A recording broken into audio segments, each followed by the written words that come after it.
নামটো শ্ৰী অজিত কলিতা আৰু তিয়ক ৰজাবাৰী নামচুক গাঁও।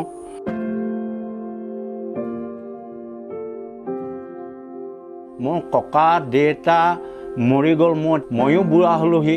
এই গাঁওখনত ভাল পানী অকণ খোৱা আজিলৈকে কৰিব নোৱাৰিলে। আমি এই পানী খাইছোঁ বাঢ়নী পানী, ব্ৰহ্মপুত্ৰৰ বাঢ়নী পানী আহে, সেইবোৰ গৰু ম'হ উটি আহে, তাৰ পানীকে আমি খাই জীৱন ধাৰণ কৰিছোঁ। আৰু যিটো আমাৰ ৰজাবাৰীত আছে সেইটো ৱাটাৰ ছাপ্লাইৰ পৰা আমালৈ পানীটো ঠেলিব নোৱাৰে।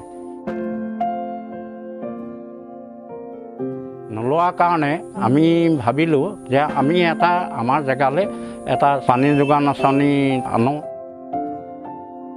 পানী যোগান আঁচনিটো বহুৱাবৰ কাৰণে মই এই মাটিটুকুৰা মই দান দি দিছোঁ, যেন দুখীয়া ৰাইজে পানীকণ খাওক, ভাল পানী। এতিয়া এই পানীকণ পালত ভাল লাগিছে, আমাৰ ৰাইজ উপকৃত হৈছে। মাত্ৰ পানীকণ খাবলৈ পালেই তাতে মোৰ সন্তোষ। আৰু এতিয়া মোকে ইয়াত চাৰ্জত দি থৈছে। আৰু মই ৰাতিপুৱাই প্ৰথম গৈয়ে ঘৰটো চাফ চিকুণ কৰি লওঁ, তাৰপৰা গা চা ধুই গৈ ধূপ ধূনা জ্বলাই মই মেচিনটো ষ্টাৰ্ট দিওঁ আৰু পানীটোও খোলোঁ।